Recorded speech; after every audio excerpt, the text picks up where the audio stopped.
Hey everyone, just a quick message here that this episode is brought to you by a new shop that I just launched. That's right, popculture.shop is a new merch shop where you can not only find Low-Key Geek and eventually MovieTime merchandise, but you will find merchandise dedicated to some of the biggest things in pop culture at the moment. Whether it's movies, TV, video games, memes, or anything of the like, you'll find some of the homages to some of the biggest things that are happening currently at the time. You also eventually will find some cool retro throwbacks in here and there. The shop just launched, so bear with me. I'm filling in the inventory, but you'll find new stuff dropping every week. But to help celebrate the launch of this brand new merch shop, I'm giving all of you, the listeners, subscribers here at the Low-Key Geek channel, a nice little discount to check it out. So if you use the code LOWKEYGEEK at checkout, you'll get yourself a nice little 15% discount. So definitely check it out. This is another great way to help support the channel and show your love and support for everything that we do here. But it's also a brand new venture of my own,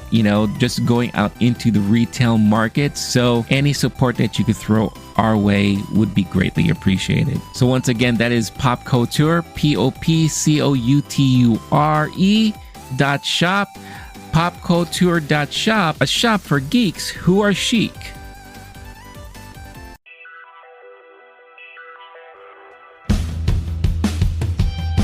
It's about that time to grab your favorite snack and sit back and relax, because you are now listening to the MovieTime podcast with your hosts, Low-Key Geek Renee Zalata and Blake the Wolf. Take it away, boys.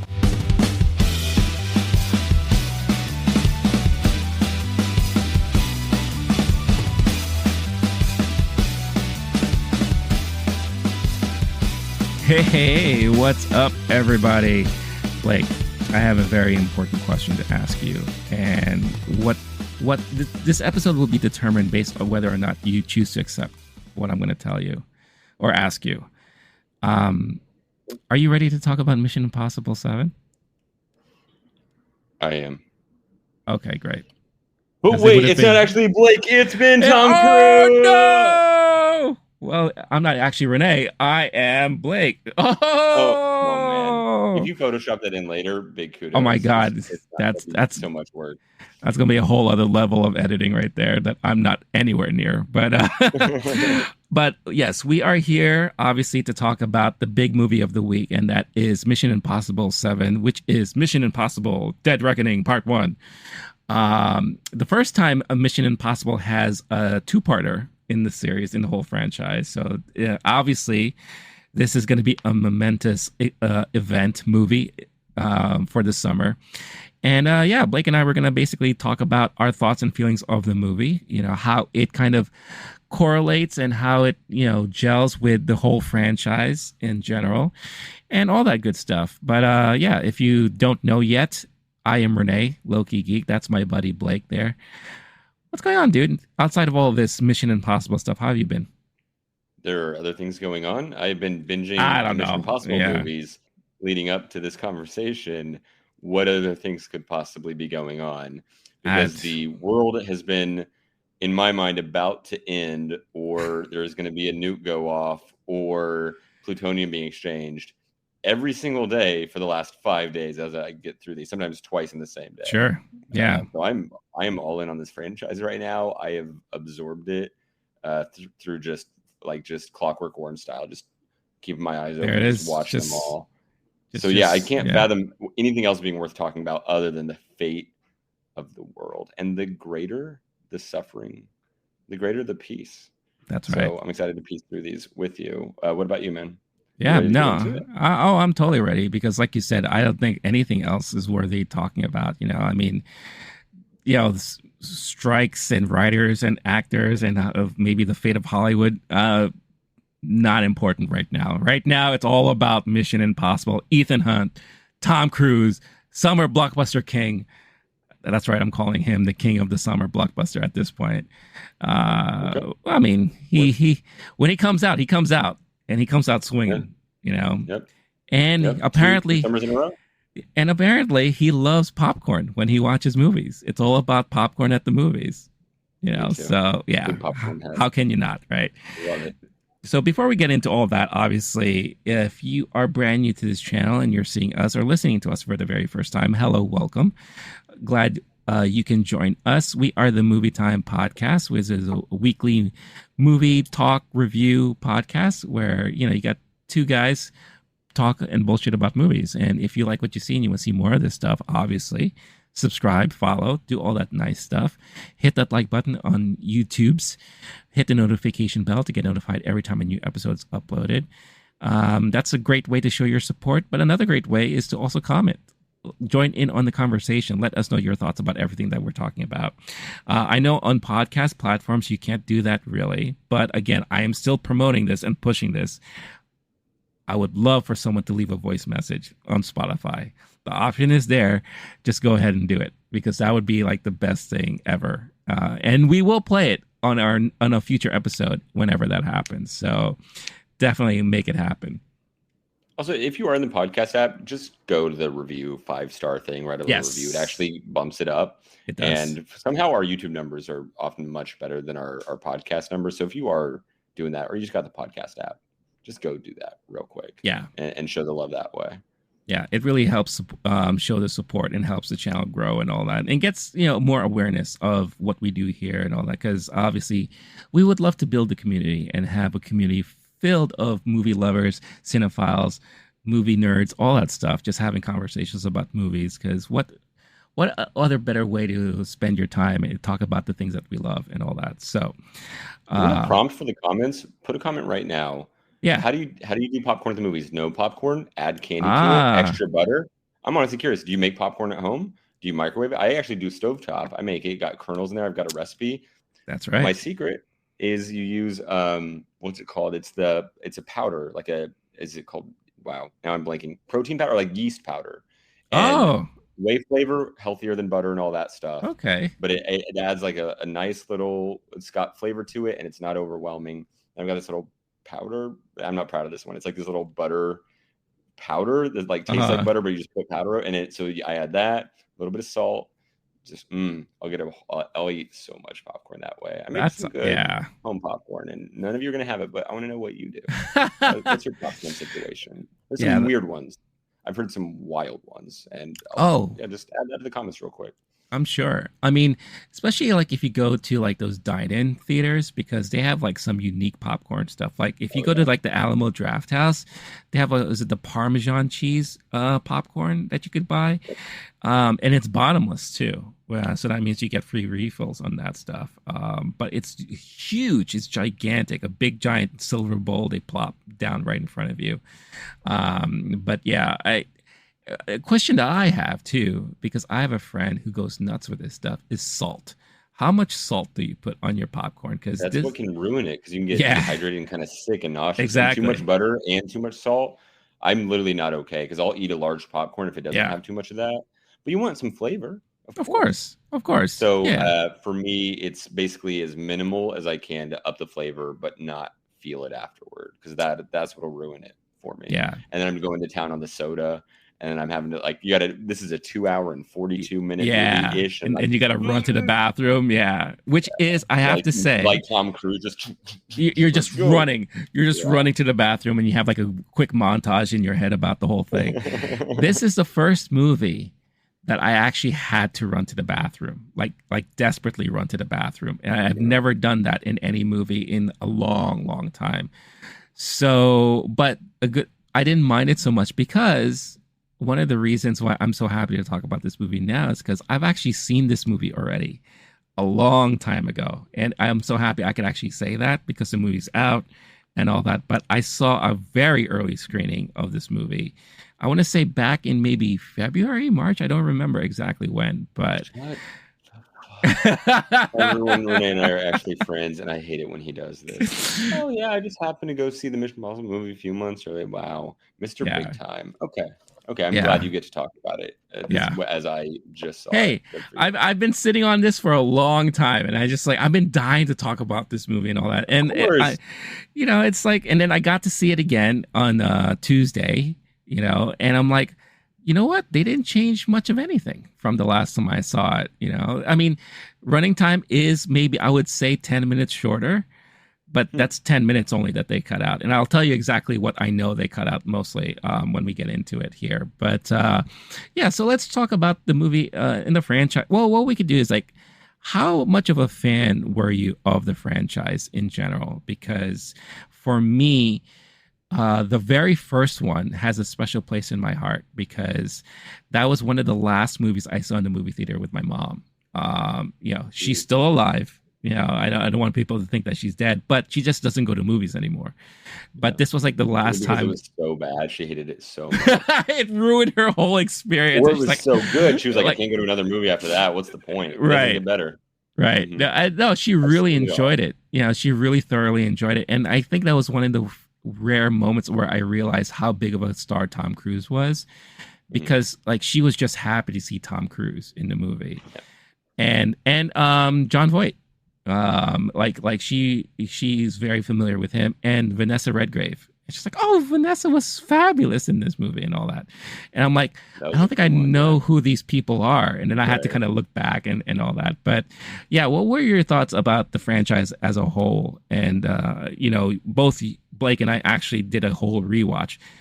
Unplanned, unscheduled. He did it on his own. I did mine on my own. We had a very rainy last couple of weekends here. So I took one weekend and I was like, I'm going to binge through this whole entire franchise. But yeah, what were your feelings about the franchise in general? So I've seen all these movies in theaters, except maybe the first one I think I missed. I was probably a little too young. I'd have to really do a memory search. But I actually saw 2 through 7 with your mom in theaters, and I know you said it was the last time she went to theaters. It was the last time you went to the theater with her. She and I have seen them all. It's like appointment viewing. That's why she hasn't been going with you. My God, like, she lied to me this whole time. Oh yeah, man, sorry, man. I'm sorry you had to find out on air. Terrible. Oh man, my world has just changed right now. No, but for real. So what I didn't realize is how big of a fan I was of the entire franchise, because I've seen them piecemeal. I haven't rewatched them in a while. Every now and then, just kind of like, okay, this one's on, and I'll watch it and enjoy it and remember the beats. But for the most part, I didn't realize how much I remembered the first one. Mm-hmm. But it makes sense because I was a boy and we had the VHS of MI1.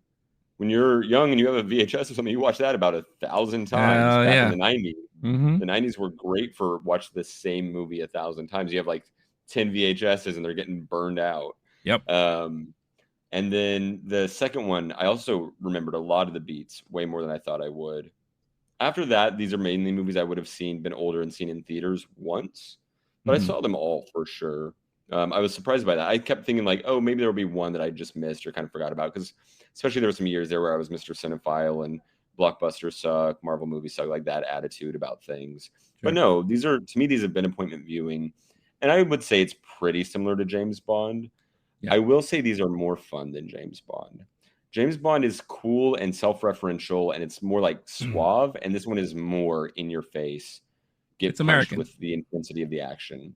Yeah, that's actually a good description. It's basically the same thing, but like, what if we just made it American, more explosions and more Evel Knievel stuff, and more Blue Angel Air Show stuff, all that. Yeah, that's Ethan Hunt. Really Ethan Hunt is the American James Bond. That's basically what it is. Yeah. Not subtle about things. No. He's just.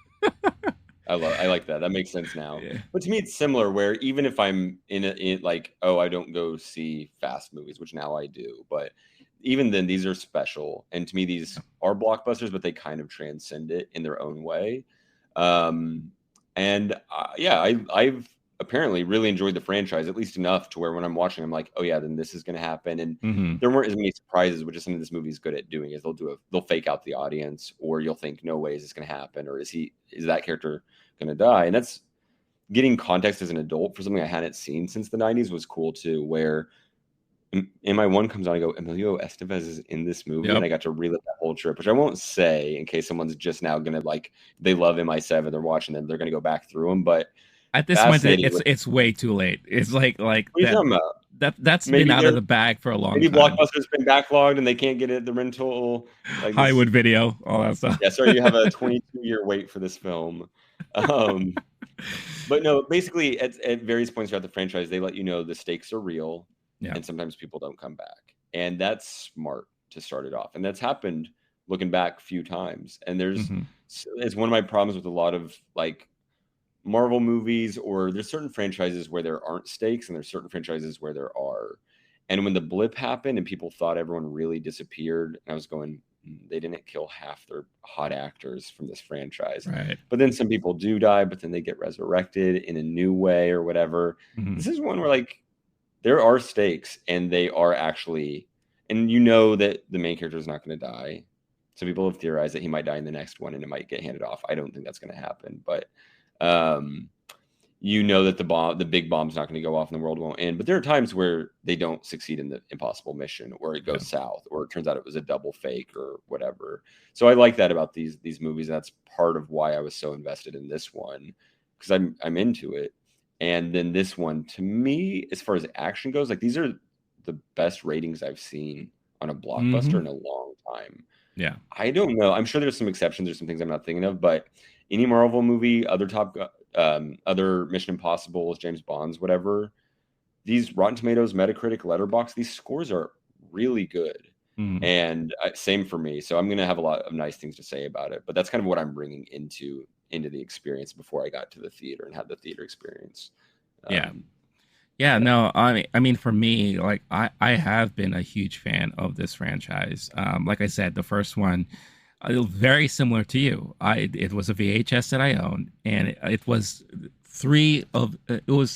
one of three that I had on replay a lot in my room whenever I wanted to watch a movie. It was this, Jurassic Park, or the '89 Batman. It was like those are the movies that I would constantly rewatch and put in all the time. So when I did my own rewatch, the first one was something that I just knew from beginning to end, just instinctively. I was like, all right, I remember this, I remember that. It wasn't one of those things where I went back and was like, oh, I don't remember that happening. The rest of the movies, I had revelations like that, where it's just like, oh, I forgot that happened there, or I forgot this happened there, this and that.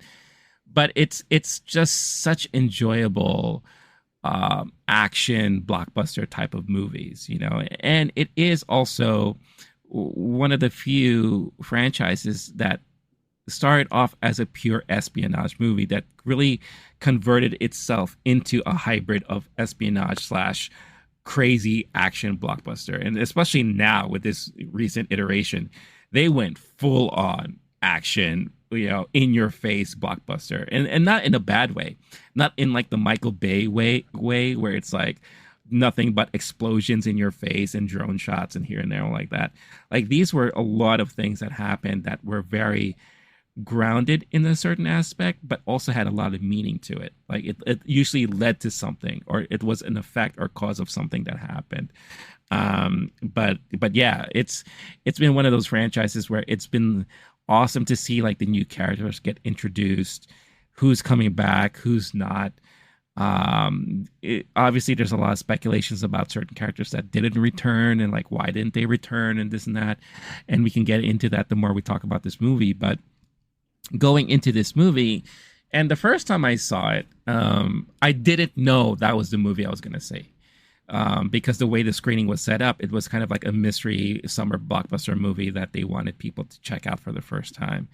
When I found out it was Mission Impossible, I literally like lost my mind. I was like, holy shit. I'm like, I'm seeing this now? That's perfect. You know, I was afraid it was going to be like Transformers or something like that. And I was like, no, Mission Impossible. I'm like, all right, let's go. Let's get it. And getting surprised in that way and just seeing the movie play out, I was like, wow, this is it felt familiar, but it also felt very different because, like I said, this is one of the few, this is a transition where, and I think you and I had a conversation about this in the last episode, where the action and the blockbuster action seems to be taking more precedence in a lot of these movies these days, because you got to get the audience's attention going. You got to keep them like interested, invested, and all that. If you going back to the other Mission Impossible movies, there was a lot of dialogue. There was a lot of planning, a lot of like the whole espionage aspects of it. So this is one of the ones where they kind of did a little switch where it's like full on action. And the action sequences would last literally like 30 minutes. And it would just be like one thing after another, but building into something, right? Or, you know, kind of climaxing the way it's supposed to. And it's one of those things where it's like a thrill ride where you're just like in your seat clutching, the armrest, just like, when is this going to end? Like, what's going to happen? Like, oh my God, he's not going to get out of this, this and that.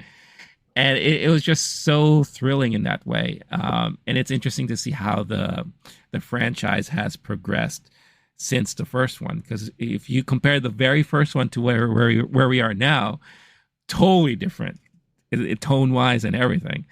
But it also shows you the progression of the character of Ethan Hunt too, where, you have this older guy, who's seen a lot, done a lot, but he could still like mix it up and he could still like really get into it. And you see like how, even though a lot of the main focus is on the partnerships that he's bonded with, the friends that he's created and the team that he's kind of like, had with him for a long time, how that still plays a very important part. You also start to see him doing things on his own, where he's just like, you know what? A lot of these things that are involving people that I care about are now kind of like turning out to be negative and result in bad things.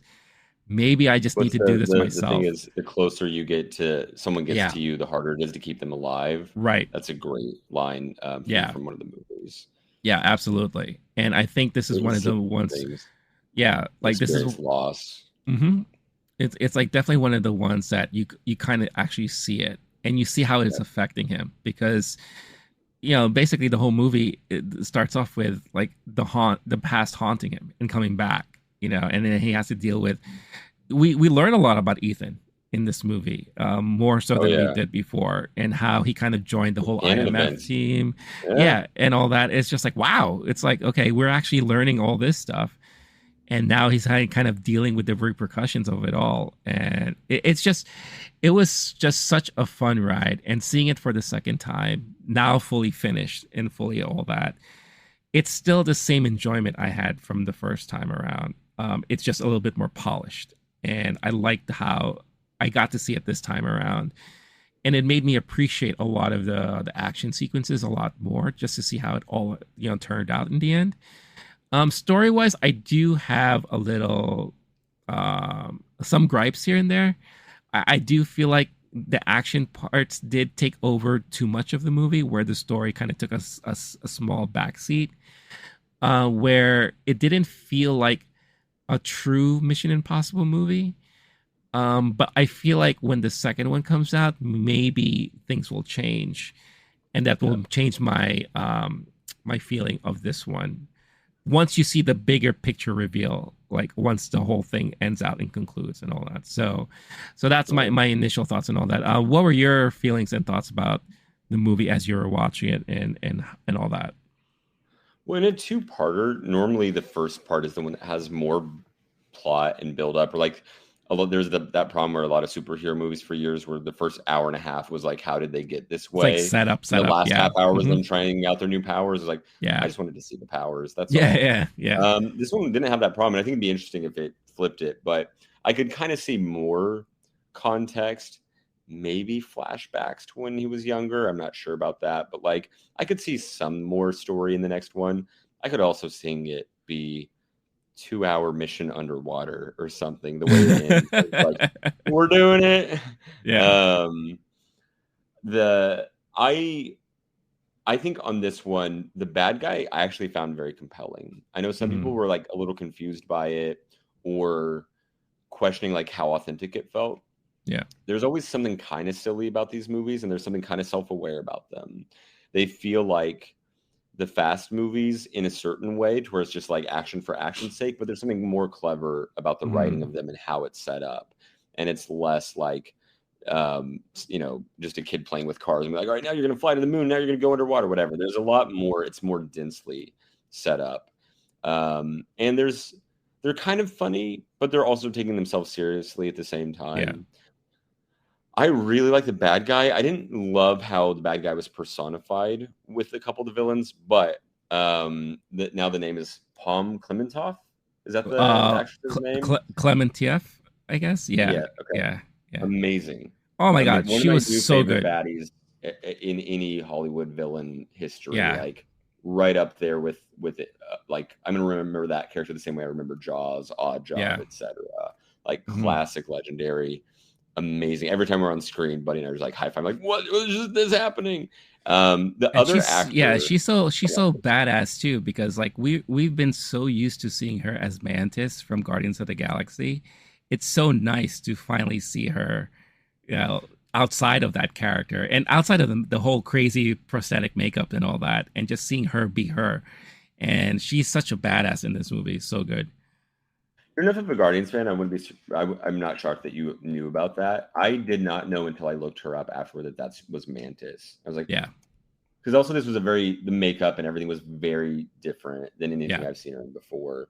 But she's apparently a more diverse actor. I kind of thought it was maybe somebody who's like good at martial arts and they hire them to do a thing. No, she's she can do the damn thing and dramatically trained and all that. The other actor, the last name's Morales, but I didn't really love that bad guy as much. I'm curious.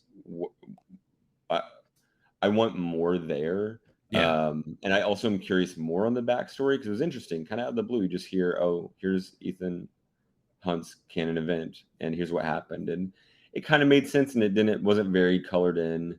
So there's some vagueness there that maybe part 2 will explain all that, or maybe it won't. I'm not really mad about that. I would rather, if this was a 3-hour and 20-minute movie and all they added was 40 more minutes of dialogue, I wouldn't have loved this movie more if they had just done more exposition. I really liked the action scenes in this one more than I think any other Mission Impossible movie I've seen. There's a couple parts that are so ridiculous they're hard to believe, but there's a lot of it that the benefit, just like the John Wick movies, the benefit of actually doing the action scene is you don't have to have these unrealistic cuts and too much CGI, and things are so unbelievable. And I think in general, Hollywood has a problem once they start doing CGI. They go, okay, but what if we made this guy super orange? What if we made the trees so green but add purple or whatever? And it's like, okay, now it's just, I'm so out of the moment because it doesn't look like anything. A lot of these scenes look like that is exactly what that would look like, and the intensity of it is what it would be like to be on that motorcycle and looking at Tom Cruise, and you're like, are you really going to do this? Which I'm sure some people were asking him on set. It's like, there's no way this guy's about to pull this off. I love that about the practical effects, especially with Tom Cruise's career. And then this movie in general is about there's technology and how we can't rely on it, and we instead need to actually do the damn thing ourselves, get our hands dirty. And there's something cool and a little meta about that. And I wouldn't be shocked if somebody, put that together with the Tom Cruise thing of it all. Like, what if instead of we're not allowed to rely on technology anymore, what would happen? And Tom Cruise would be the biggest movie star, and him and Keanu Reeves would be the ones holding it down because they're the ones willing to do the damn work and not rely only on CGI. Yeah. So overall, I don't know if it's my favorite. It might be. I kind of I'm planning on rewatching it soon and going back to the theater. It's a long one, so I need to find the right night or a rainy night or something like that. Definitely worth a theater viewing, though. This maybe more than any of them, and they're all theater movies. This one, incredible. Biggest sound system you can find, biggest screen you can find. Yep. And that's kind of how I'll think of this movie, is it affected me more than the others. I think I was more enthralled by it. And there's rarely where you get this many movies in a franchise where there aren't more duds. It's kind of like Fast 2 or Tokyo Drift, whatever. Like there's early dud, and then they kind of course correct. But then there's a few duds later on in the franchise. Yeah. Mission Impossible so far, some people say MI2 is a dud. I rewatched it. I thought it was great, but it was just weird compared to the other ones. This, we've got 6 hits in a row now. And or I guess 6 of 7. If you say 2 is a dud, they're pretty damn good. Oh, yeah. Even the ones that are too blockbustery or too silly or too absurd are still really entertaining blockbuster films. And this one, I think, rises above that. I honestly think it is a good movie. I don't think it's going to get Best Picture consideration the way that we were talking about maybe Maverick would have last year. I don't think it's going to be in those talks at all because it's even more genre. Yeah. But give it every visual effects, practical effects, sound design, all that kind of stuff. You could just hand them those Oscars, and I'm not going to be mad about it today. It's funny because they've been having this conversation about should we start recognizing stunt people at the Oscars and all that. Now, with a movie like this, I can actually see Tom Cruise getting nominated and Keanu Reeves and for John Wick 4. for like Amy, you just have two superstars doing it out. And there's 3 guys no one's ever seen before that kind of look like Matt Damon or whatever. Yeah, like could you imagine? Like that would be so phenomenal. It's because again, movies like this where and you know, the benefit of seeing what I saw back earlier this year is that I really get to see how much of Tom Cruise really did a lot of the stuff, and he really did a lot of the stuff, which is at his age blows my mind still. But it's not only him too. It's like I agree with you, Palm Clementieff, great standout in this movie, like huge standout. My second one, or the one I would consider to be the first standout for me, was Haley Atwell. Haley Atwell is, oh my God, Pickpocket is so phenomenal. Like she is in the Marvel universe. For what it's worth, but I'm just trying to remember which character that is. That's the new female lead, right? The new female lead, yeah, Grace. Amazing. Yeah, amazing. And again, people who are familiar with the MCU know her as Peggy Carter. She is the love interest of Captain America. You know, if you saw Doctor Strange, she was the British Captain America that they killed off and all that. So I've known her for a while, and I always thought that she was a pretty good actress, but I never seen enough of her work. I didn't expect that she could be an action star like this. And, you know, the way I see how things are progressing, I wouldn't be surprised if there were to ever be a passing of the torch, I could totally see her. Saying this, dude. Yeah, yes. I could, especially the way the movie ended too, because I think at this point, I think we're safe to kind of go into spoilers at this point. We'll just go ahead and dive in. The way the movie ended was, you know, basically Ethan knew what he had to do, but he also knew that he had to do it solo. So he basically told her, find this guy, tell him that you understand that he has something for you and that you accept. And basically that's what she did. Now we are to assume that she's now part of the IMF kind of conglomerate team, whatever you want to call. And she may get integrated into that. And then she could possibly be now the next new agent who might be the one hunting down Ethan or whatever the case is, or who knows what's going to happen in the second one. We could speculate later on about that. But I could totally see how she can now be like the next focus moving forward, because she is just so good. And she definitely showed her chops in this movie. And yeah, the things that I really knew that stood out for me action wise is, and a lot of people now are kind of, there's kind of like a little backlash about the whole car chase scene that takes place in Rome, because like, oh, we already saw this, like Fast X just did something similar like this, you know. But I argue that, you know, Mission Impossible, they did it better.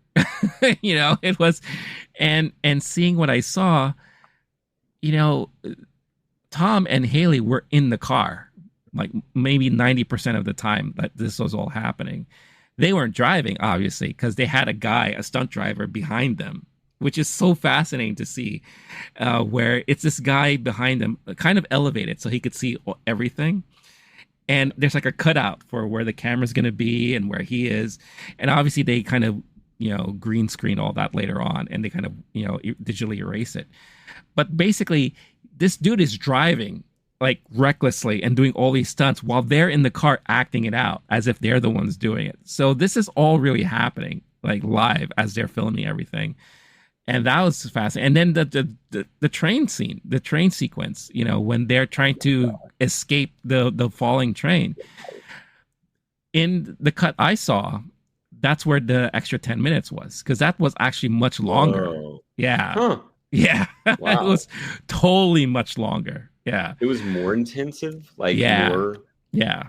That would be, because that was honestly a bit panic attacky of anything in it. And so intense, but it wasn't that long. I could have, when it was over, I was like, okay, it's really over. Thinking maybe it could have gone longer. But at the same time, it felt like they were going to die for about however long that was, 8 minutes or so. Yeah. That was intense. Okay. I think that's I think that's the feedback the studio got about that, because I think hearing people talk about it at the screening I went to, they were saying that there were certain action scenes that felt too long.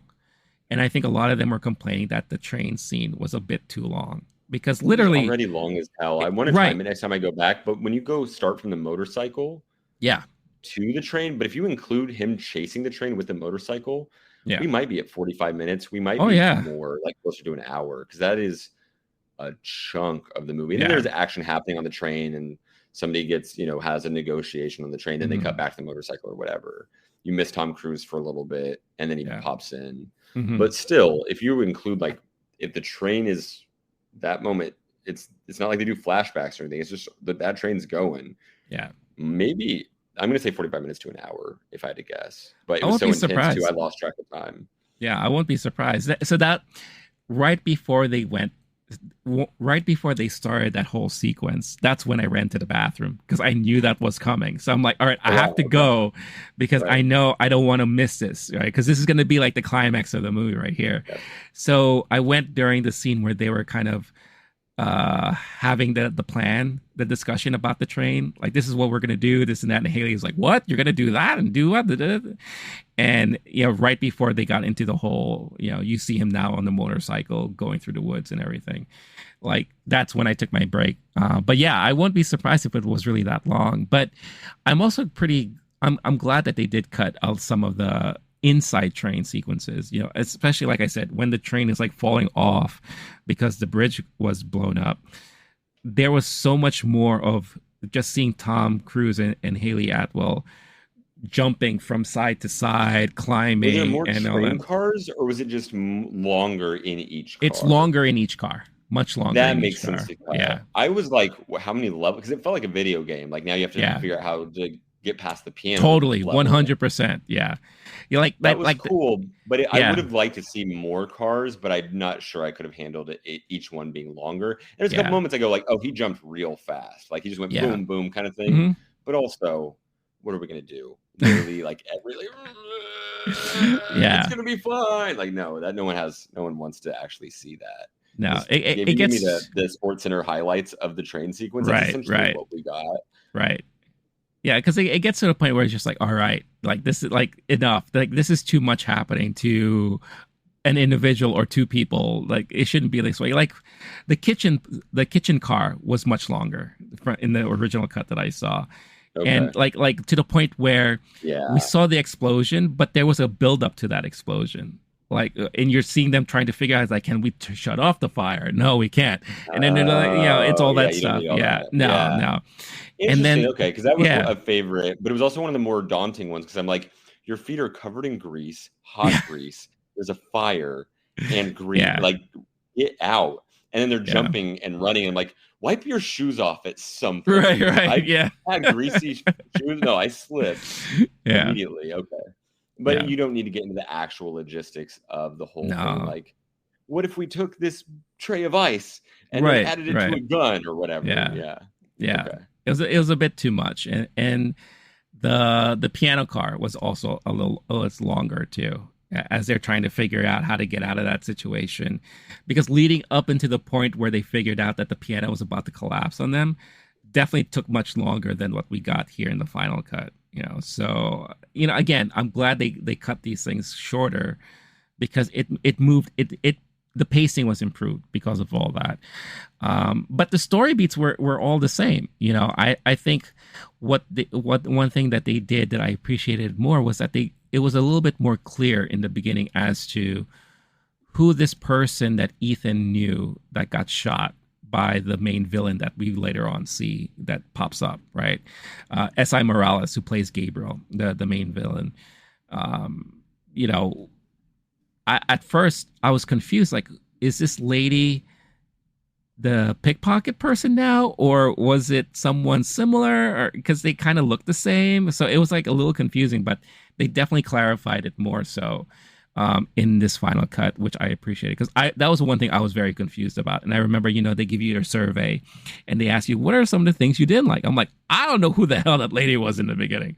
Like, is that someone I'm supposed to know? Is that Haley Atwell now? Is it, a relative? Like, because they look the same. I'm like, I was confused.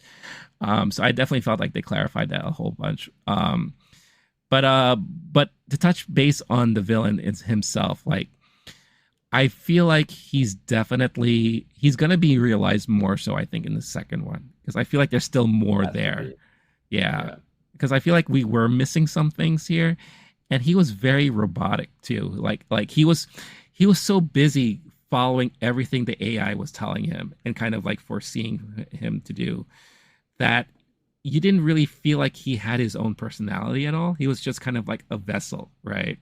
So I have a feeling we're probably going to get to see more of his truer self, maybe in the second one. I don't know.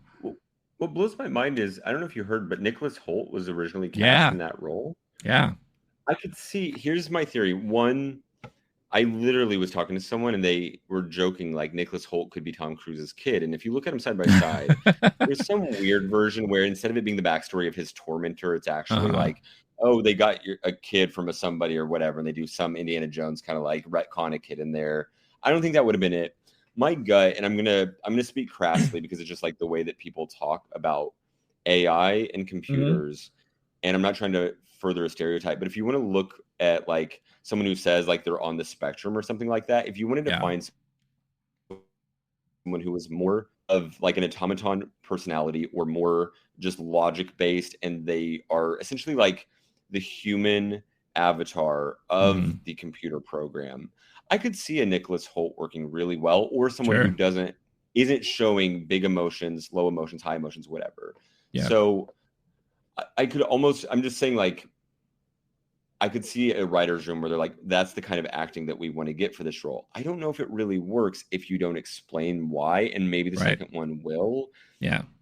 Or maybe there's not an explanation, and sometimes people with their big bad guys go Philip Seymour Hoffman and full intensity, and it's amazing. And other times they go more subdued, like we were talking about with Jonathan Majors as Kang, said Krang, Teenage Mutant Ninja Turtles. And they go so subtle that it's actually really creepy also. It's almost like this was kind of going creepy. The person wasn't necessarily famous enough to be enthralling just by looking at him, like Javier Bardem or Rami Malek in some Bond villains. Christoph Waltz, for example. But if they add some details, because the real question, there's a couple things. They figured out where the entity originates from, what went down, which I don't know if you want to get into all that and your thoughts on it or explain it at all. But essentially one of the big questions is, how did this person talk to AI, and who's recruiting it? Did he actually start it? Is it, that's kind of one of the questions that I have that seems explained during the movie with the scene with the CIA director, I'll say. Maybe that's not their actual title, but I'm honestly not sure what is communicating with who and how who got recruited, especially that little team of villains. Are they actually henchmen for the AI? That's kind of how it seems. So, but that's what you need a face for the bad guy too if you're going to punch something. Right, that's what it felt like too. Like especially when they were in that kind of party scene, the club scene, where it was apparently like the AI that created that event so that everyone can meet and whatever the case is. So it felt like everyone involved, especially the main dude, Gabriel, he's just a minion of the AI. That's what it feels like. Is he being paid? Like, is the assumption that the AI would say, we know this guy, we know his weakness, we know we could wipe out his bank account or his family or something. And if the AI is literally weaponized, it could reach out via email or text. It could chat GPT a few texts, and he goes, oh, I'd love to work for you. You're going to help me with my mission. Right. He's being played or lied to. He might, that'd be interesting to see that character have a turn where he's like, wait, this thing doesn't have my best interest at heart. Right. Part of the question is, if this thing's going to destroy the world, why are you on its team unless you just also want to be in a world that's destroyed? Or you think you're going to wear the crown and the AI, like you're going to be the vice president to president AI? Like, what's the plan? You're going to be like King Conan on the throne, and then like AI is just controlling everything, and you're just like on the top of the mountain, like, this is my world. Or to get back to my speech or my misspeak, he's Krang. He's the actual like the body, and the AI is just controlling him or something. Yeah. Like, no, what's your next step of your plan, bro? Right. Yeah. I do feel like we're definitely going to get more explanation about that in the second one. Now, we did get a glimpse of how they communicate in this one.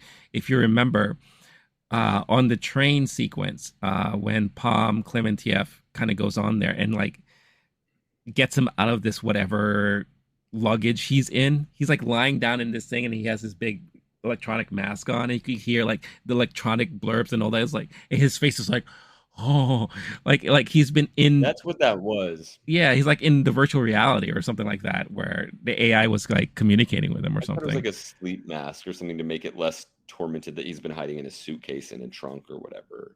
A I mean, trunk that in a could be trunk. true too, but I do think that's where. That just was your assumption. Yeah, Okay. because that's what it felt like to me. I don't know. Okay. Yeah. I mean, that's not impossible. I was also imagining like a Wizard of Oz possibility in the next one, Mm-hmm. where essentially like I don't know that it would actually be, Christoph Waltz is back there or something Sure. dancing and like, oh, you found me. Like, But oh, you could see like imagine an AI and what face they use or something. I would love it if it was like Christopher Walken or something silly like that. But just like a floating head in the video yeah. screen talking. I imagined emails and text, but sure, throw on a AI generated face on the thing. Why not? But overall, if the bad guy is the entity, how would you rate it for your? I'm not saying rank all of them, but like, how does it rate for you? Like, were you in on it? Did it get you? As far as like villain is concerned in this franchise, Mission Impossible, yeah, or in general, like, how did you like it as a villain? TBD. I feel like right now it's TBD because like right now I do feel it was a little bit on the weaker side. For me, hands down, the best villain in this whole franchise was Philip Seymour Hoffman because I felt like he was just batshit nuts and very relentless and all that, and he didn't give a fuck. Like he was gonna do what he's gonna do and all that and get what he wants. Like this guy, like I felt like he was just following orders, right? And he was because automaton. He was just like this like robot and all that. Now, again, whatever happens in the second one could change my mind about the whole thing if he does something else. Honestly, the character of Paris, that was the character name that Palm Clementieff was playing. Right. She was a better villain than this guy because she was just doing all the dirty work and all that. And I love her maniacal kind of like laugh as she's like chasing them down in the streets of Rome and all that. I just thought that was like really crazy. But yeah, I wouldn't say like this is one of my favorites for sure. But again, that could totally change when the next one comes out.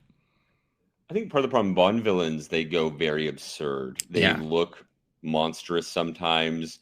The main henchman, like a Jaws, is going to be like gigantic with braces and like. Yeah. But there's also something weird about that too, where it makes it in a way less realistic, or like there's something kind of sad that every single one of them has some deformity or disability or whatever. And then I'm thinking of literally all the way through, and there's a few exceptions of those, but often like it's where we get the Dr. Evil stereotype or archetype or whatever, right? For Dr. Evil, how absurd it is. Mission Impossibles are sometimes too realistic, to where it's just a guy who's acting like some other guy, and it's a guy they work with or whatever. Sometimes those are more compelling and more convincing, but less entertaining.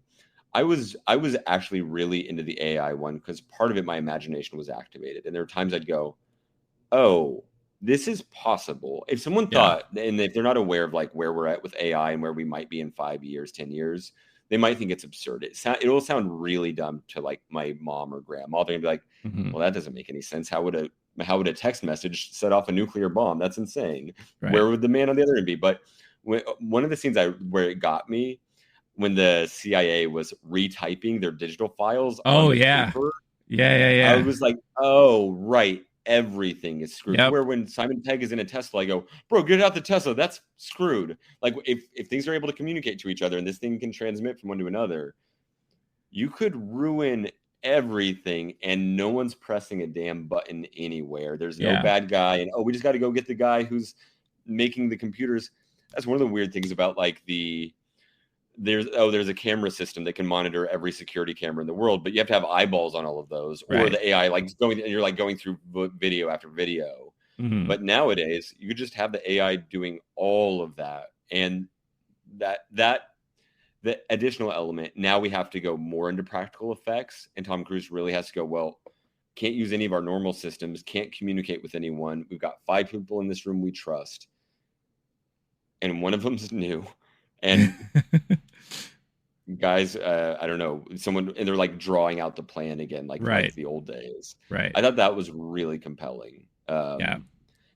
Not just because of how creepy the bad guy was, but how they had to respond to it. Yeah. It was a more insidious bad guy than we've seen before. Whereas normally it's, oh, we get a gun and we shoot Philip Seymour Hoffman if he walks by, and the guy has to sleep in a bed somewhere and get sleep, right? Like there is no refuge against this one, and it really could destroy everything. Like that. Yeah.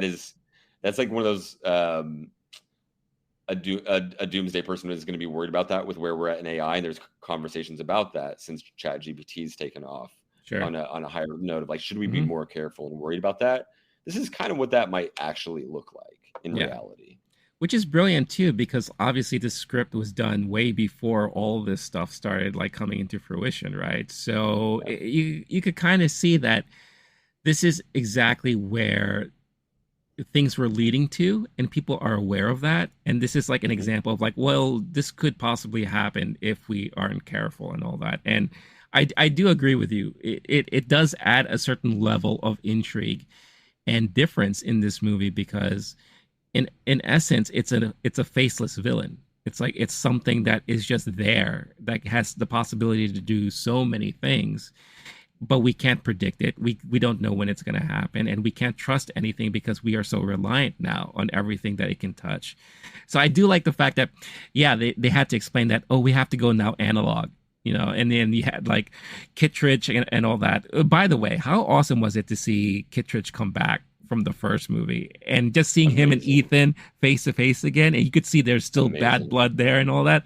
So good. So good. But yeah, how he had to like build a new kind of surveillance system out of just old school technology and all that. Like, I thought that was so smart and so brilliant. So yeah, you're right. I do appreciate it for a lot of those things. And I'm sure, again, I keep saying this, when we get into the second one, I'm sure a lot more stuff is going to be realized and more come into fruition. Who knows? Maybe there is like an ultimate mastermind above it all, because you're right. How did this guy get in contact with the AI? Unless it's the AI who truly just reached out to him and all that. Or is there like another person that's kind of behind it all, that kind of like started things going? Well, you've seen it twice now, and honestly, I remember spending most of the movie wondering where it came from. Did not Carrie Elwes Ewell's character, who's the head of CIA intelligence, some American intelligence group, didn't he say that they started it and then it started thinking for itself essentially, and they were surprised, and then it went rogue? Something like that, or did they not start it and they were just aware of it? I honestly can't remember. I think it's something that, if I remember correctly, it's something that they were aware of, that they let go for a long time, and then it became sentient. So that's why Kittredge is like all about, well, we need to get it so we could weaponize it for ourselves, before the other person does. But it was one of those things where it's like, it was something that they've been aware of for a long time, but they kind of just let it go until now. It's gotten to the point where it's like, now it's trouble. That was another scene, actually. I'm glad you pointed that out. That was a scene that was much longer in the original cut too. We got to see more interactions between the other members in that room, especially and I forget the lady's name. She was in Game of Thrones and in Obi-Wan, Indira Verma. Very well-known actress, and a very, very small bit part, but in the original cut, she had more stuff to say in that conference room.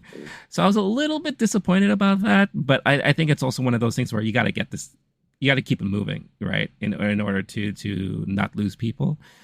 So that was my understanding about the whole thing. So again, very fascinating and intriguing stuff. I do like the concept behind it all. Again, we'll see what happens in part 2. But one thing we definitely have to bring up, and I'm sure to a lot of fans of the franchise, to their disappointment, is Rebecca Ferguson, Ilsa Faust, and her unfortunate passing in this movie. I know the first time I saw it hit me hard. I was like, no, they're not doing that. And then here they did it. And then seeing it for the second time again, it still hit me the same way. I think it's safe to say that when she came into the whole franchise, I believe it was 2 movies ago or 3 movies ago, she's become like a huge fan favorite. And I've been seeing a lot of like comments online leading to the release of this movie is like, they better not kill Rebecca Ferguson. They better not. And I'm like sitting there. I'm just like, oh man, you just wait. But I don't know. How did that affect you? Because I love her character so much. Before we go on, just real quick, FYI, Dinlinger in the movie explains to Gabriel that the U.S. government stole the AI and uploaded the prototype in a trial to sabotage the Sevastopol. So they stole it, but we don't know who actually created it or who's behind it. So that's I also like the you can't trust any government. Everyone might be getting misinformation. And there's times where the IMF team is hacking someone else's security cam, but then it turns out their equipment is being hacked by the AI. And so it's like, oh, you can't trust anyone except the people you actually trusted before today. Right. That was an impressive aspect of it as well. Yeah. That scene honestly didn't really bother me. I think basically everyone is expendable in this franchise. I wouldn't be surprised if even at some point somebody like if Ving Rhames died in the next one, because one, I'm not saying I want him to. I think he's amazing for the franchise, but if at some point he says pay me more, they say no, or he says, hey, I'm tired, thank you for the money, pay me out, and I'd like to make my way out. This franchise has been really good at letting you know that people die. If they don't, then what's the point of any of these missions at all? I like when they do that in movies. Did I want it to be this character more than another one? If we're going to play a game of Survivor, I'm not sure if I vote for her, but at the end of the day, I go into any movie knowing that basically anyone except Ethan Hunt is on the chopping block every time. At this point, I don't know if you get rid of Simon Pegg. He's a fan favorite and the audience surrogate.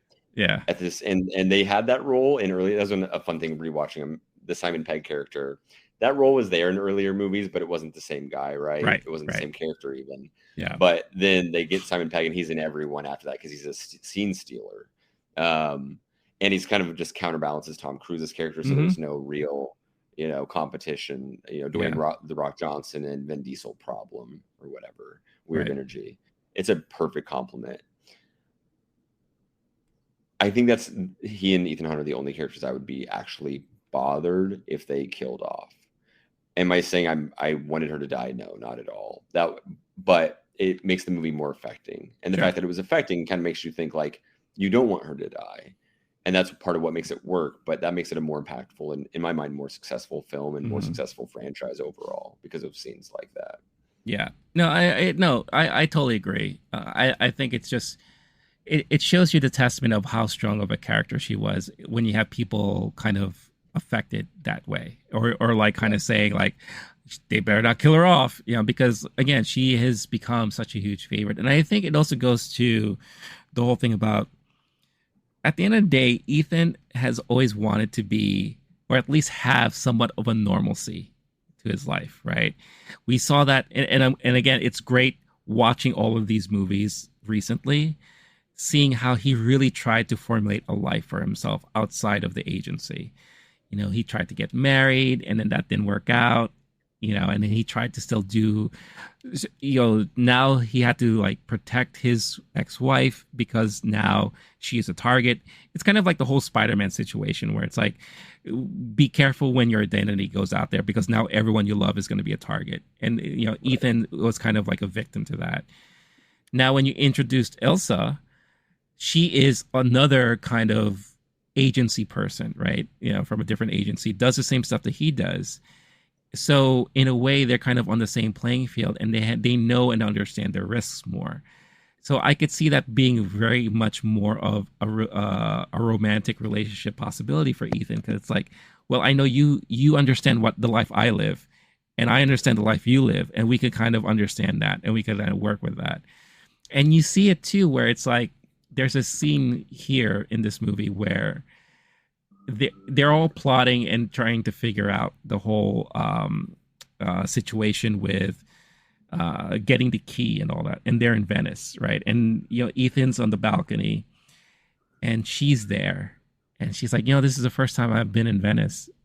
And he's like, me too. And they have this like the really sweet moment together where it's like, oh, it's a small sense of normalcy for them. before they start doing what they have to do and all that. And we see them on the boat in the canal leading to the party. They're holding hands. They're looking at each other all lovingly. Not realizing that's probably going to be the last like intimate moment they're going to be able to share together until her untimely death. But she went out like a champ, though. She went out fighting, which is the way you expect her to. But I also do love the whole, well, you have to make a choice.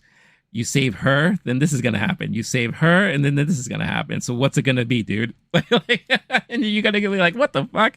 You're going to make me go through all this? So that was a very clever moment that they kind of formulated there. But Ving Rhames, now, if you remember, he had to leave. He's like, oh, the stuff I got to do, I got to be on my own, right? Because, or else the AI is going to track me and all that. So is something going to happen to him off screen that we don't know about or whatever? That could be a nice little way to kind of segue himself out of the movie if he doesn't come back in the second one. Or at the very least, he just said, hey, y'all, I don't know. I'm not trying to even say anything out loud, but like, there could be something going on in his life where he's like, I don't want to do the running around this time, please. Mm-hmm. Or they wanted that. I don't know. And he's a legacy character at this point. Mm-hmm. How many people have been there the whole time? I don't know, but like, and I'm not even saying that if you skipped movies like Kittredge, right? Yeah, it's him and Tom. It's him and Tom ever since the first one. Yeah, I'm going through that in my head. That's it. Yeah. I think you don't kill him off unless it's like a final movie and it's really like. Even then, I honestly don't know that you do. If he's dying in real life or there's something else going on, or if that's what the actor wants, you could do right by him that way.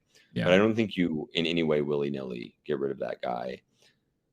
You could even do the thing like they did with Paul Walker in the Fast franchise where you go, he's going to go off, he's going to go on a permanent vacation, and you get a postcard every year and you go, oh, look, he's still doing great, everyone. Right. He's alive. He's in the movie. He gets a little cut. Mm-hmm. But I have no problem with them hiding him out for a whole movie if that's what's best. Yeah. I have no idea what Ving Rhames wants or any contract negotiation, anything like that. I have no idea. But I think those are the two characters you don't kill off. And in my mind, Simon Pegg as a nerd, all the nerds who love it, it kind of gives it some extra legitimacy. Like this actual creator, artful screenwriter, nerd guy getting in on the franchise helped it not just be some schlocky summer blockbuster crap. Yeah. In my mind, I think everyone else is. It can be expended. Yeah. Yeah. Quickly, Vanessa Kirby as what's her name? What did they call her? The White Widow. The White Widow, yeah. Who is the daughter of Vanessa Redgrave's character from the first movie. Brilliant. I love her character too. Her character is so intriguing. I hope we see more of her in the second one too, because I feel like that's not done yet. Obviously, she wasn't able to broker the deal like she was supposed to. So I'm sure there's going to be high stakes for her and still some sort of involvement there. I don't think she'll turn good. I don't want her to, at least. I feel like there's still that intrigue of her still being a kind of a baddie in a way. But I do love the chemistry that she has with Tom Cruise and Ethan Hunt there. I love that. For the second movie, who would you like to see come back from the previous movies? Because obviously there's a possibility. This movie made so much references to movies in the past. This one is more so the first movie. Again, we got Kittredge back. We got the whole sleight of hand thing that Tom did a lot of in the first one, with the disc and all that. Like we saw a lot of that here again in this movie. References here and there to other things. Like, what character would you love to see mention or come back, if possible, in the next one? I actually had the thought, and it's something because I was reading about it when I saw MI1 again, is Emilio Estevez's character of like, afterward, Tom Cruise apparently said that was one of the biggest mistakes because he wished he could bring Emilio Estevez and that character back. They're buddies, and also it's a great actor. Mm-hmm. And that was, in a way, he's the Simon Pegg guy. He was the original Simon Pegg guy. Yeah. And they didn't replace Simon Pegg they didn't get a good replacement for a couple movies. I was watching the second one. I was like, this guy doesn't have it. No. And then at some point, Emilio Estevez is saying it's possible because of the masks and everything. Well, there's no way in hell that's something you could do in retcon. if they do flashbacks to younger and they can do the de-aging or what they did in Indiana Jones with the AI, I actually wouldn't be mad about flashbacks to younger versions of them, and they're like buddies before, and it's showing them like having a beer talking or something. Like when they first started. Especially if it's difficult to do the CGI with action where it doesn't look very realistic, right? Yeah. CGI, AI or de-aging or however they make it look young again. But that would be a good one. And there's a lot of footage of Emilio Estevez that could be possible. Mm-hmm. If we're talking about in current day, part of the problem, there's so many movies and I had seen them over the years and I watched them back to back. I don't really know who's alive and who's dead. Let's pretend everyone's alive. Sure. Give me Lawrence Fishburne any day of the week. Oh, yeah. Yeah. Always down for a good Lawrence Fishburne case. He was only in that one movie, right? And that was it. That's off of memory. That's it. So far, I'm sorry. There are a couple people who've been in every single movie, and you're gonna hate me for this. I'm so sorry. The Bob Johnson was the voice on tape in every single. Oh my God! Wait, actually, hold on. No, I'm so sorry. That's wrong. That's the TV show. That's wrong. Yeah, so I was gonna say. Yeah, this is what I get for doing research in real time. I'm trying to look at a list of characters, and this is somehow I land on the TV shows. My bad. How about so Angela Bassett. Angela Bassett was like one of like the main CIA people and all that, and obviously we know she's still around because she didn't die off or anything like that. I would love to see her come back, maybe this, especially with the whole deal with Cary Elwes, like kind of being like a backstabber and kind of like a two-timer, and now he's dead, so I could totally see her come back to trying to clean up that mess, right? Whatever and all that. We never saw Henry Cavill actually dead, like body-wise dead. So could he have survived that crazy helicopter crash? I rewatched that movie and at the end I go, oh, they made it clear this man will never act next to Tom Cruise ever again. Okay, I don't know what happened there, but this dude's super dead. It'd have to be one of those weird ones where they retcon it and they show the camera from the other angle and it turns out he jumped out or something. Right, he jumps out at an angle, because even at the angle I saw, like, unless I'm missing something, he couldn't have even been in like a scuba mask and jump in the water, or it's just like straight down rock blow up. No one would survive a height like that unless he had an airbag suit, which is how you see people retcon stuff like that sometimes. Right. So no, I'm gonna go and just say I would dislike it if they made it. And that's the other problem, is if you were to, in theory, do the Emilio Estevez was in a mask kind of thing, is then the stakes are no longer high in these movies. Right. Everyone can come back, and that's a problem with fast movies and Game of Thrones. At some point I had that issue. I was like, oh, if people can come back from the dead, then none of the deaths will ever matter again, and none of the ones in the past do, kind of thing. So I actually don't want them to bring back a couple of those people who are, in theory, super dead. Yeah. Alec Baldwin's another one of those. We watch him bleed out, and we have a little. He's done. Mourn him. Yeah, he's done. Yeah. Jeremy Renner, I honestly don't remember how that is. That's another one, and that's like, I think that was a big question a lot of people had. It's like, where has he been? Like, how come he hasn't come back? Now I know for one of the movies, whether it was the last one or this one, there was like scheduling conflicts. I think he had, right? Now he's in Marvel world for a lot of this, right? Yeah. Exactly. I think there was a time they were gonna make him replace Tom Cruise as like the main character. Where was that Bourne? I was trying to think through, because he did try that with Bourne for one movie, if I recall. With he Jeremy did. Renner. Yeah. So I honestly can't remember if I confused that, or if he was going to somehow become Jason Bourne and then do a crossover with Mission Impossible and Ethan Hunt. I think they were trying it. I think they were trying it with both series, but it just didn't work out. And I think Tom. Show. Right. I also think there's some news with Jeremy Renner's personal life, and so if any of this is like blasphemous to what he's been going through, I honestly do not know about that. Well, right now he's recovering because he had a very bad accident with like I believe it was like a snowplow during last winter, where snowmobile, like a snow, like something like that. Yeah, where he got really mangled, and he's recovering. I hear he's doing well. He's recovering well, so he could easily come back to acting anytime soon. But I think, cool. Yeah, but I think with Tom, I think he didn't want to relinquish the lead role in Mission Impossible because he's invested so much in it. So I totally get that, but I could see Jeremy come back as like, because he was like working more in the offices at the last time we saw him. That would be actually a beautiful comeback, kind of like Val Kilmer in Top Gun. Not the same thing, different circumstances, but give me an emotional, like, we counted this guy out in real life and in the franchise kind of thing. That could be even just a small something.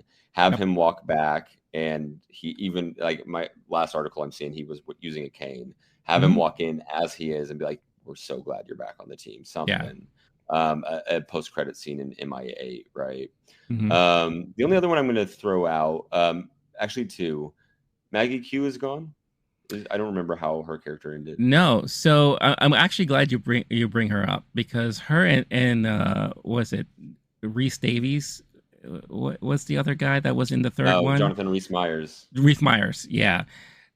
Them two were just in that one movie. They're fine. Everyone's fine. The movie just kind of ended with them kind of laughing and, doing that typical Hollywood ending where, we're all having a good time. Maggie Q is, I think, one of the mistakes that they never brought back, because she is like a bona fide action star. I think it was that role that led her to do that TV show, Nikita, that she did for several seasons. And I love her as an actress, and I know she's very capable. I love her even more so than Paula Patton, to be honest with you, who's another one that hasn't come back. But Paula Patton had her moment during that time when that Mission Impossible came out, and then she kind of, like, at least for me, faded away somehow. I don't know what she's doing nowadays, but those are the two that never came back, who are still around, so to speak. So that's an option in some way, and my understanding is that both those actors could use that part. I don't know where they're at in career or relations with the studio or whatever, but I wouldn't be mad about, even if, especially if it was a there's a version where somebody's saying Ethan Hunt could die and you have a new person take over kind of thing.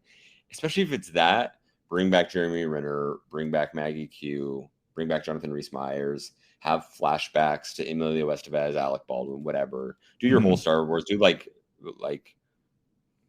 Emilio Estevez is a Force ghost in MI8, just following him around, being like, "No, you should turn left at the bridge." Talking to Simon Pegg, like no, don't do it that way. Do it this way. Animates, recreates. Actually, hear me out. I think you're singularity. I think I like where you're going with this. It is actually Emilio Estevez. Oh, yes. They uploaded Emilio Estevez's consciousness into the AI. Brilliant. Tell me that's dumb. Tell me brilliant. It's not. It's brilliant. I love it. Because again, the way he died too, what was it? He got electrocuted in the eye sockets, like something from the elevator, metal, right? Elevator shaft, metal into the eyes, and it had electricity because it was So what if his soul and essence went into the electronic mainframe, the machine? Oh yeah, that's how souls work, right? For sure. If you stab in the eye, someone stabs you in the eye with a knife. Now the knife has your soul. Everyone knows that, Renee. That's it, man. That's how you do it. That's not what I'm talking about. That's dumb as hell.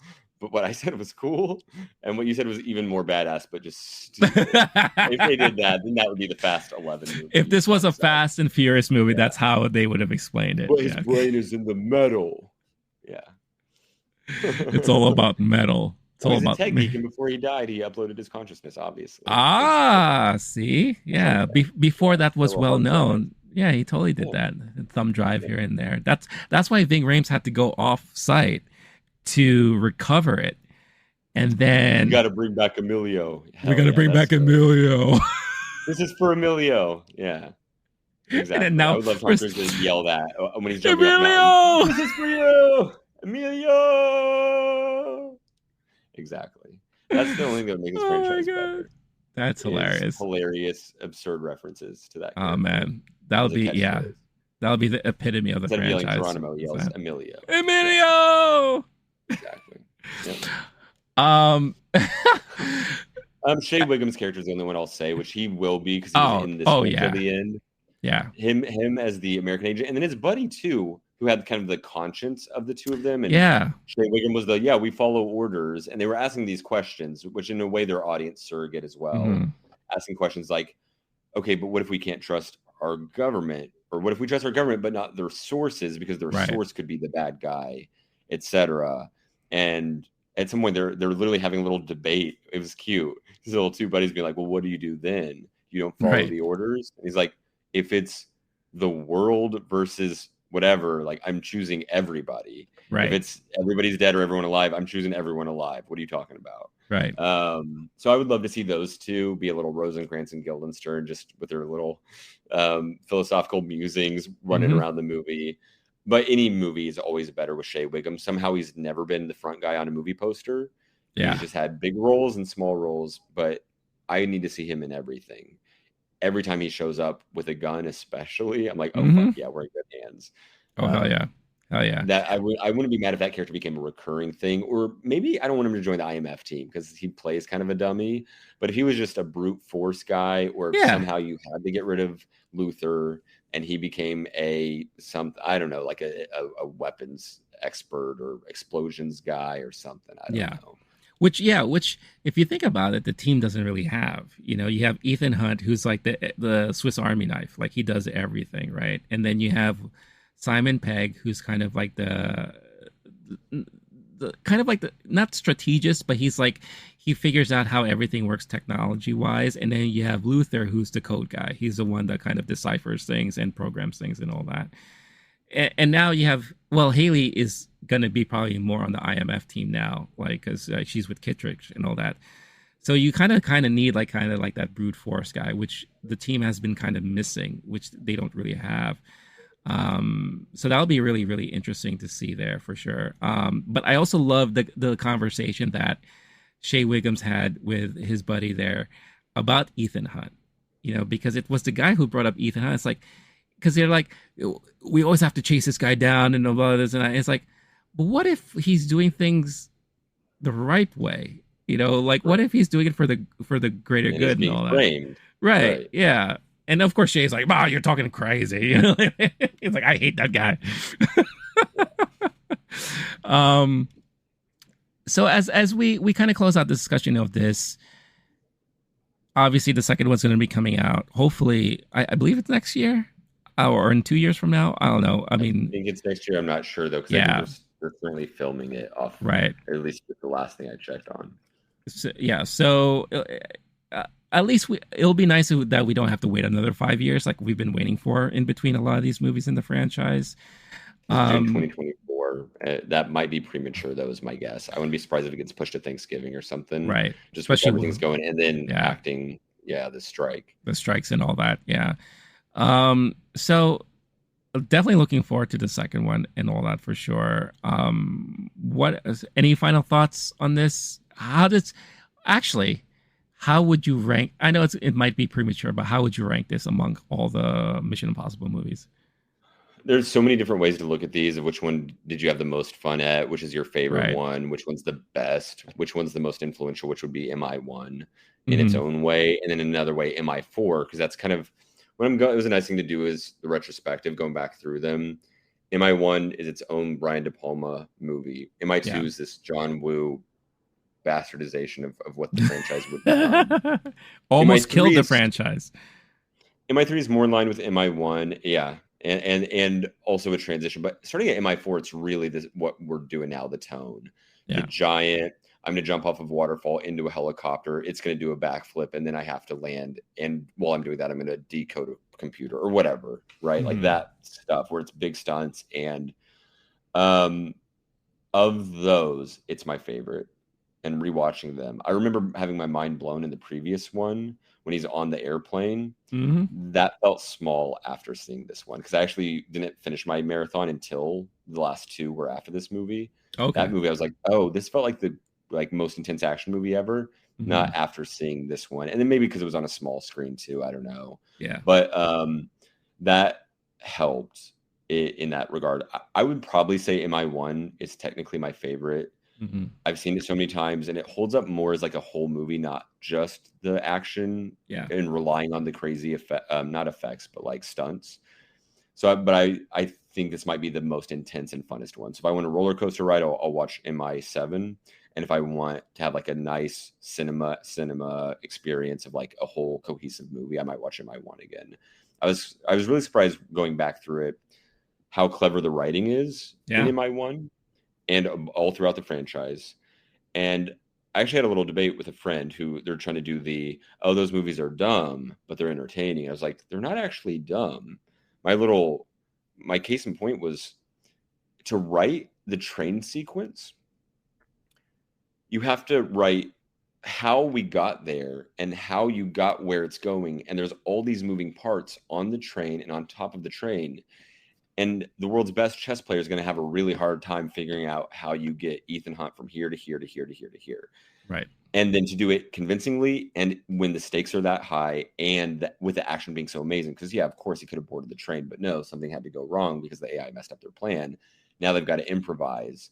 And that's what made it so intense and exciting. Mm-hmm.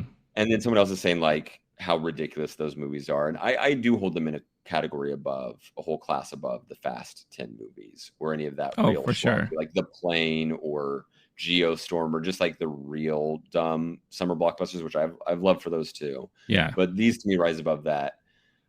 Nonetheless, just the action scene, same friend is talking about like, oh, it's so stupid, it's not believable. And I'm like, if you can suspend your disbelief, imagine you're on a hike in the mountains, you're just walking, everything's peaceful, and then you hear a motorcycle engine from far away. Oh, someone else is out here. And then you see a man go full speed motorcycle towards the cliff that you had just been looking over and like, look at it, beautiful. Oh, there's a train coming. How lovely. You took a few pictures. It's so high up. You could see for miles and miles. And you see that same guy go over that cliff full speed and jump. That'd be the craziest thing you saw that day. Oh, yeah. Or I'm sorry, that would be the craziest thing you saw of your life until then. But not the craziest thing of that day, because then you would watch that man open a parachute and land on a moving train. And then that would be the craziest day of your life. And for the rest of your life, your eyes would be wider and your face would be glowing. And people would go like, hey, what happened? You just got back from vacation? Like, no, I saw something I have to tell you about. Mm-hmm. You'll never believe it. Yeah.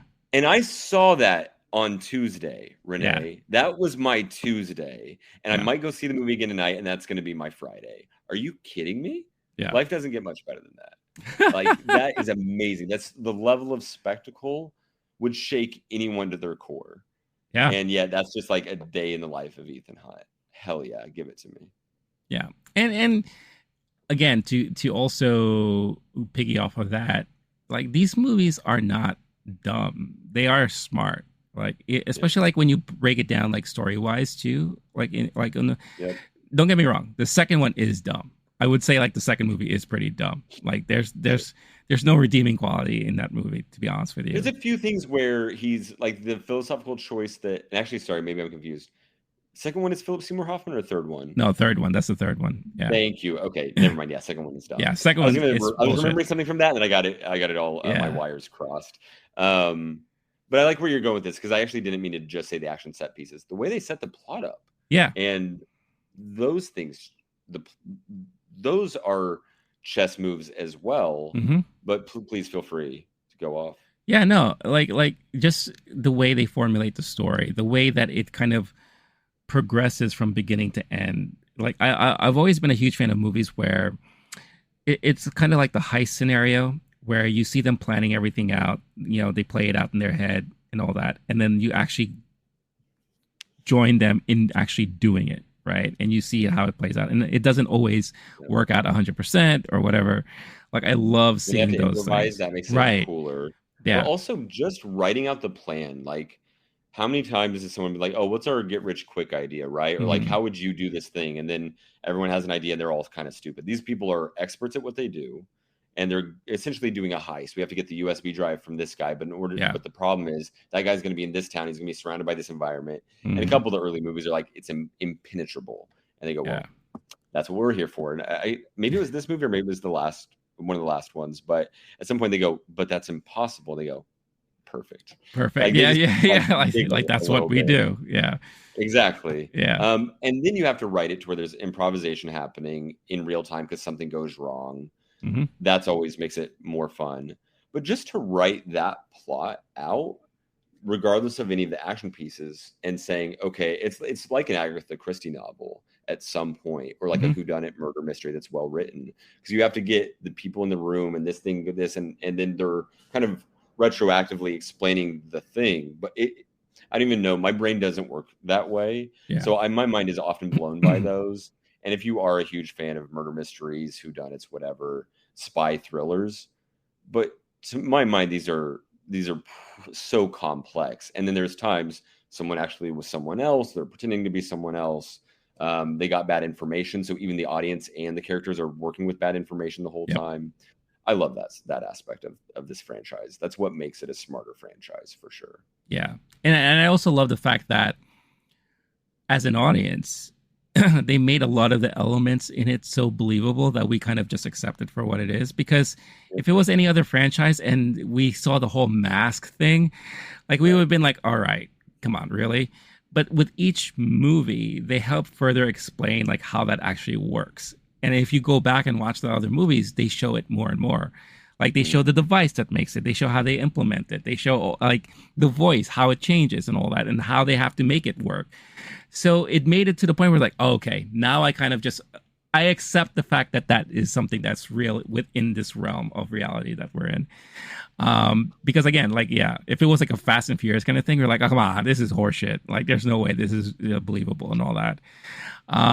But then you add the action elements to it. And I think also the whole intrigue with these movies is just knowing, all right, what did Tom Cruise do to himself in this movie that was real, you know? And I think it really started with the second one, even though I don't like that movie.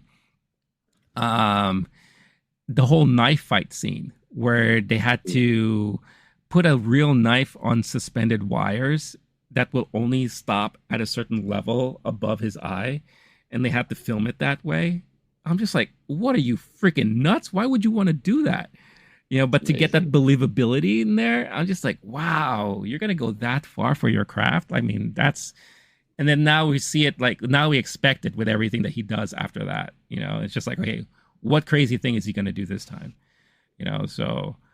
Right. And to my point about him jumping off the motorcycle, then you see him land on the train and the train's gone, and that's the craziest thing you've ever seen in your life. That's not the craziest thing that happened to him that day. No, he no. Had to hit a bridge blows up. He's jumping up cars that are falling for so long. Yeah. And then the action starts. Like, what is happening? Then he starts engaging with the bad guys. My God. He's going on the moving train, which was another shout out to the first one. They're doing the knife thing while the train's going through a tunnel.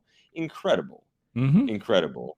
That's why I love these movies. I'm curious if we were to, maybe it's a future episode, but we rank blockbuster franchises. I'm wondering how this would rank, and we can't even go through. There's such a long list. There's so many. But like, the Jurassic Parkses and the James Bonds and the Marvels and everything else. How would this rank in those? And honestly, it's pretty high for me. It's going to be higher than a lot of the ones that maybe have made more money or maybe in some ways more popular. I do have a bit of confirmation bias happening now, but it's rare that I've seen every single one just kind of incidentally, especially during the parts of my life where I didn't enjoy blockbusters and have enjoyed them, and it has such a nice place in my heart. So, and there's so few, 1 out of 7 being your flop ratio. That's incredible. Yeah, and that's how I would judge it too, because like you said, with 7 now in the franchise, and 1 maybe being the dud. You know, that is an amazing track record for that, you know, and it seems to get. Jurassic Park would kill for that track record. When they my God. 1 hit, totally. Maybe 2, maybe 3. And I don't mean just box office. I mean acclaim and box office. Right. And all yeah. That. But they've been in flop city for a couple movies now. And there was a couple flops after the first one. So that's the kind of thing I'm talking about. That's a terrible batting average, but it's still made, what are we at, 6 movies now in Jurassic Park?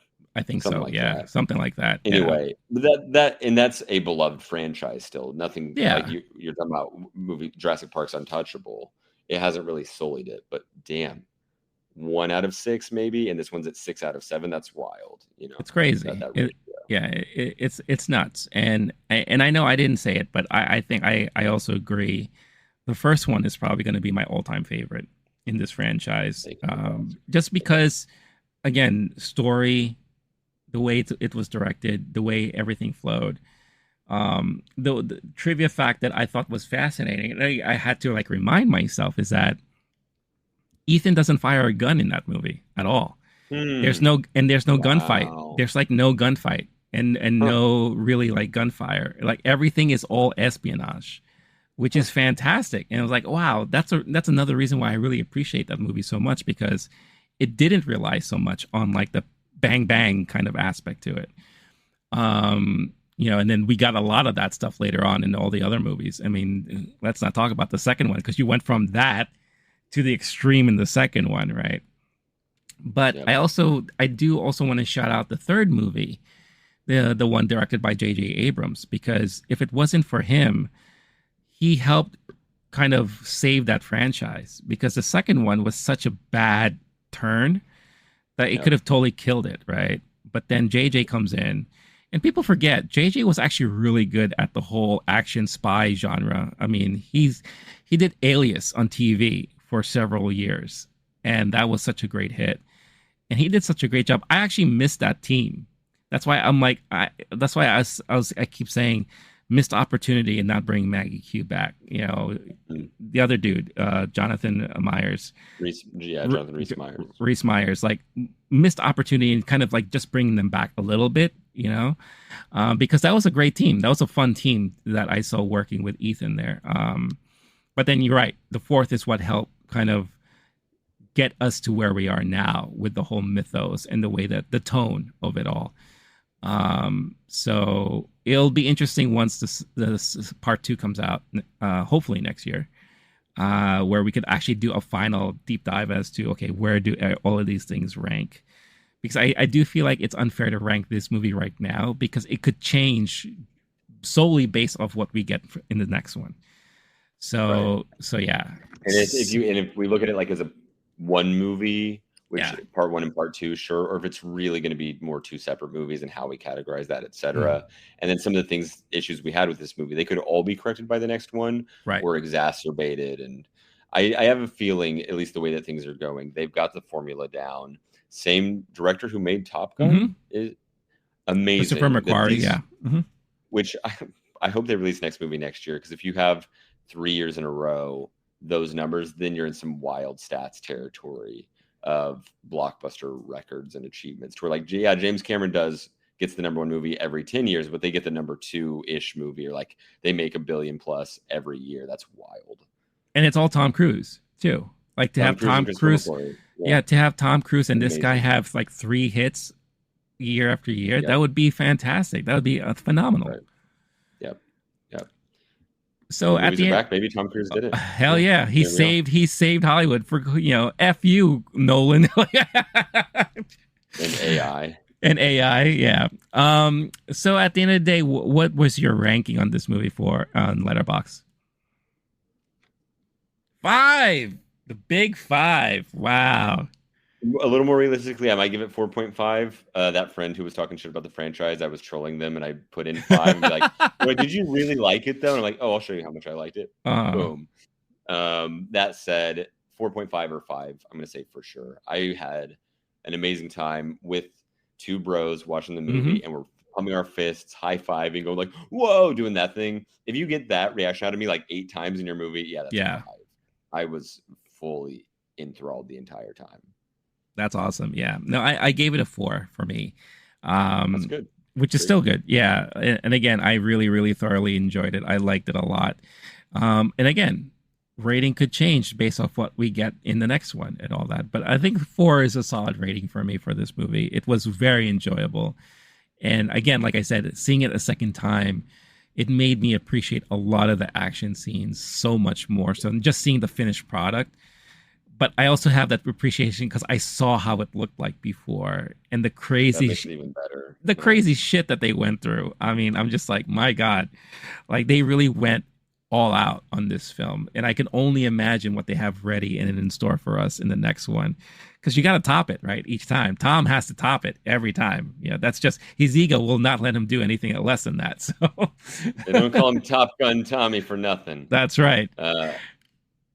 I might go rewatch this one tonight. Literally, like this is on the top, and there's not much out until We got Barbenheimer coming up. Oh my God. The next episode a little bit. Yeah. Until then, I need a movie in my life, and it's going to be this will be. We get 3 AMC movies a week, and it'll be this one, then Barbie, then Oppenheimer. So here's my question as we close out this episode. So Barbenheimer is next week. Mm-hmm. Are you watching both movies in one day? You know I would, and I would love to, but they did the Wednesday 7 p.m. Barbie blowout showtime. They did. That's right. Yeah.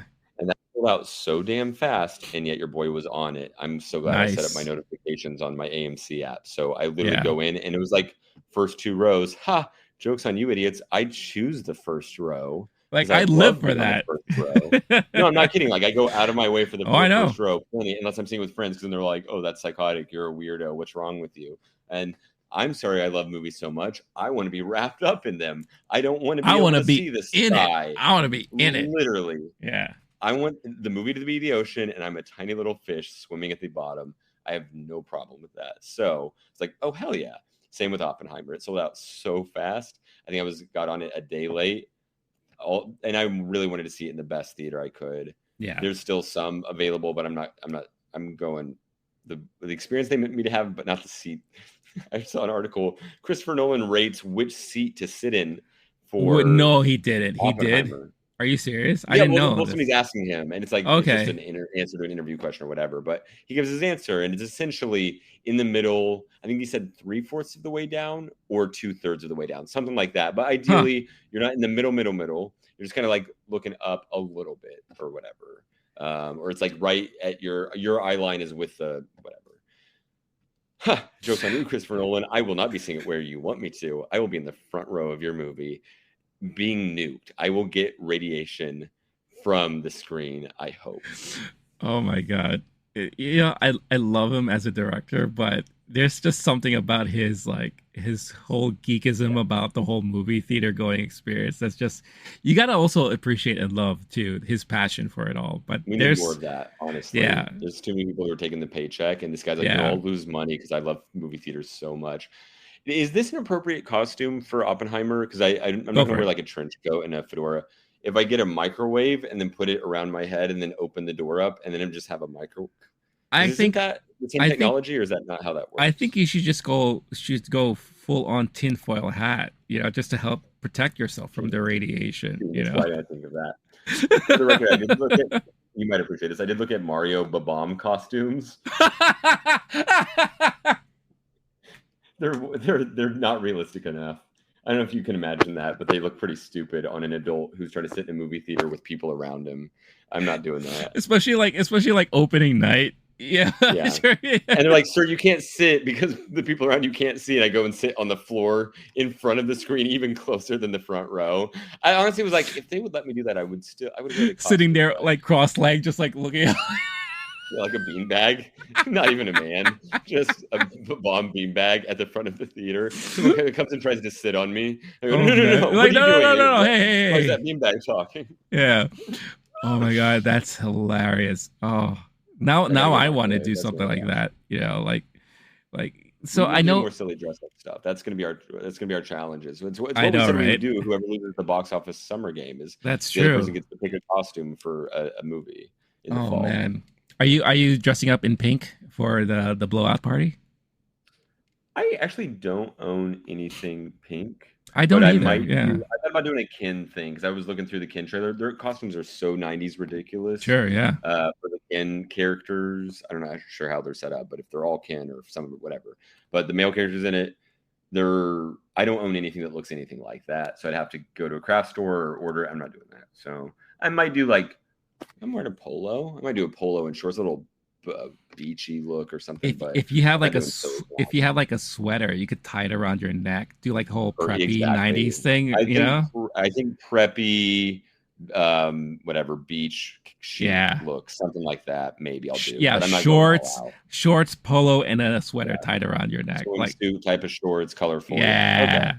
I think that's willing perfect. to go to like H&M and buy like a $14 pair of shorts for this movie, and then I'm good. Yeah.